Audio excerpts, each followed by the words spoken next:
14-4. And we're off and rolling. And Knutson trying to get his team fired up as he takes ball 4. That you're conjuring up. I don't know if that falls in the same category. Here's Pierre to bunt. Iredale will take the out at first. Trying to steal third is Knutson. Throw and there's no one there. And he's like, you know what? Then the ball gets away and Helfrich will slip. And the Tigers, just as they did in game 1, get an early run. Yeah, I think right there that it's just a ball that Helfrich just flat out misses. Yeah. Underneath the mask there. Wave it a miss. Macon is running. That ball sent down the line and left. Avalon's playing deep, so he'll get there, and Macon will go to third. He is going to run through the stop sign, and the throw went to second base. That's strike 3 call. So Beidelshe's got 3 strikeouts in the inning despite giving up a couple of hits and a run. 3-1 to Davalon. Guess what? Another base hit. That's his 53rd of the season. And Neubeck misses in.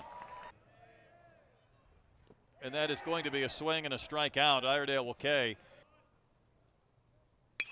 Smoked fair inside the bag and down the line and left. Davalon will score. Can Vahiva score? Yes, he can. That ball eludes Macon, and that is a 2-run double from Kihei, Illinois, and the Razorbacks jump in front. Another 3-2. That's a nice long sequence from Souza earning the walk. I feel like he's really just letting the game come to him. Speaking of home runs, that one's driven to deep left field. How about number 1 at the D1 level? Carson Bowles getting the start and crushing a 3-run homer. And the ball's been jumping, and the Hogs continue to do some big-time damage this weekend. 397 feet at Carson Bowles.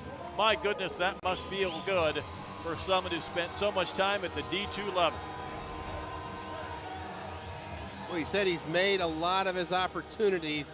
Boy, he knew he got it right there. He was just going to admire it for a while. That's a pretty good bat flip right there. Yeah, that's kind of on the questionable side, but I think I would do the same thing if I was in his shoes. That's a swing and that's a strikeout as Beidelshe's gets the K. I think you just have to look, if you're Missouri, looking for a big cricket inning. I do too. I think you hope to get a couple of guys on in a big swing, but Beidelshe's with a nice bounce back frame. Another one just laced into right center field. That's the 5th hit, and Vahiva is going to keep on running as Pierre didn't handle it.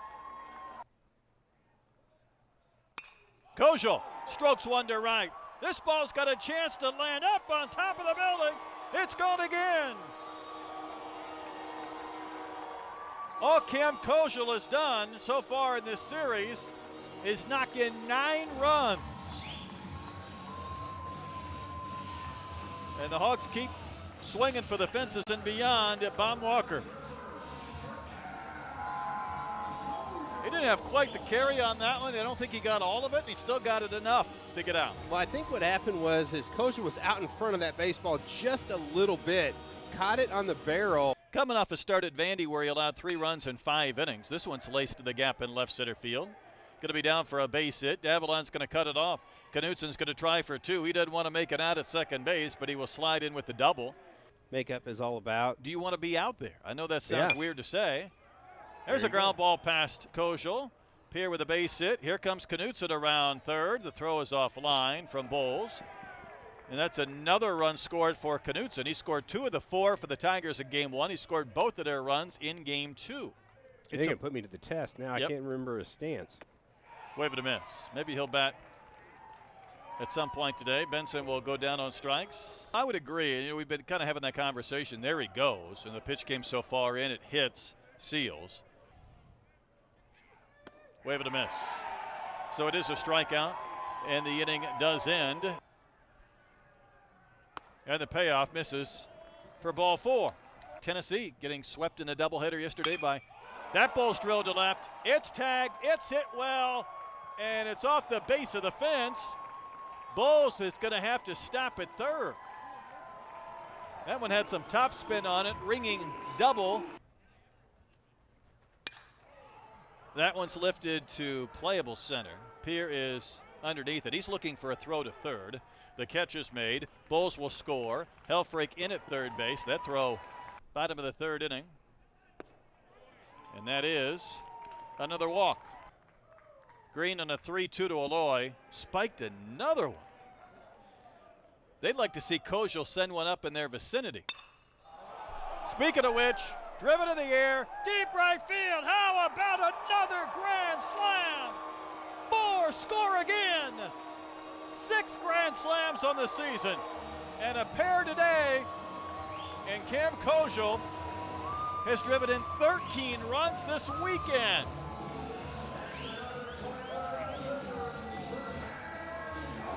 Sometimes words don't even describe the destruction these Arkansas hitters have done in certain games.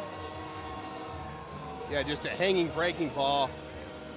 Great extension by Kojal. You see the reaction of the coaches right there. DVH said, go, go, go. It sure did. Cahillo blisters one into right for a base hit. He's going to take a turn and head for 2, and the throw is offline. That's a hustle double from Cahillo. A pair of doubles. And I know Mizzou's kind of going through it from a... That's strike 3 call. So Levitt came back and painted. Patterson will be one of those guys on that list. And that ball's down the line and left, and that's fair and into the corner. There's certainly a lot of upside for this young man, getting some playing time here in the last couple of weeks and making the most of it. These teams will see each other now on a regular basis. There's a chopper that Iredale will wait for both a runner and a hop and make the play, and there's one out. We're going to Baton Rouge or College Station. Liner right to Souza, and this is going to be a double play. There's growing pains, and you have some freshman moments, and Patterson just did, Troy. He has no business getting that far down the line. Here's your weekend recap. Old Miss wins the series. LSU swept top 10 Oklahoma. Vanderbilt also a sweep. It was nice for Auburn to get that series win over their rivals. Score any worse than 21-3 on a cold, misty day. Yeah, it was miserable yesterday. I think that's what it was. Might have been. A chopper that is collected by Patterson briefly, and then he couldn't get it. I would personally pitch with sleeves on a cold day. Another chopper to third. Patterson will step on the base. His throw was picked at first by Cerna. Maybe one more chance for Davilon to bat. And another base hit from Davilon. Helfrich will turn third and score, and Arkansas's played at a baker's dozen. Hernandez will chase that with another wild pitch, will advance Davilon. Another base hit for Vahiva Aloy. I think you'll hold Davilon here. No, he'll be waved in. That's interesting. Throw goes to second. Vahiva Aloy territory. And there's a liner past Cerna. Another rocket from Kojal. Aloy's going to go to third. He will be held up, and that was a case where in any other situation I think he was going to be able to score. And there's some fans yelling at Bobby Wernes, but 1,000% you hold that runner there. Yeah, you got to stop him right there, yeah. 2-2 as a tapper to first. But somebody's got to get over there to cover. Oh, goodness gracious. Another hit and another run. Up the middle, into center, another base hit, another RBI. A 3-hit game for Cahillo and what has been a 5-hit doubleheader. 16 runs on 16 hits. This might just end this inning. They've had a tremendous year, minus this weekend, and they'd love a bounce-back performance in Athens. Strike 3. So after the strikeout, a 4-pitch walk. I think he's going to be aggressive early in this swing. Playable in center, I think. Thomas Jr. came in, then retreats. Helfrich sets up outside. Here's the pitch, and a little tapper that'll be gloved by Wiggins. He will straighten and fire a strike to first that Kojal caught to end the game. Arkansas gets the sweep. They score 51 runs this weekend in 18 innings.